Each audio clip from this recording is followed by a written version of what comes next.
Let's take care of deletion. It's actually one of the simplest ones. So I'm going to say private static void delete account. I'll pass in the entity manager CTX, and then finally an account ID.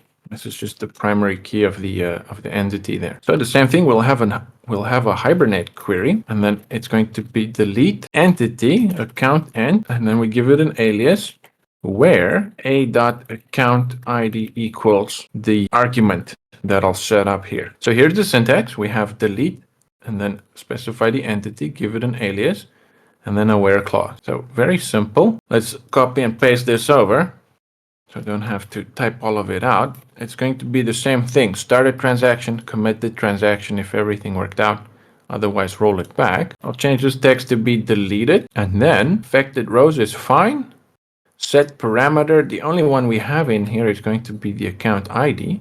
And then execute update on this query. Let's run this. And we're actually going to delete this account that I had in the previous video. So let's first make sure what we have in our database.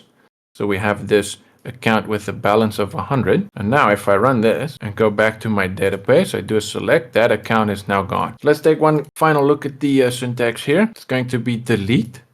And then we specify the entity with an alias and then a where clause. This is a Hibernate query. That covers deletion.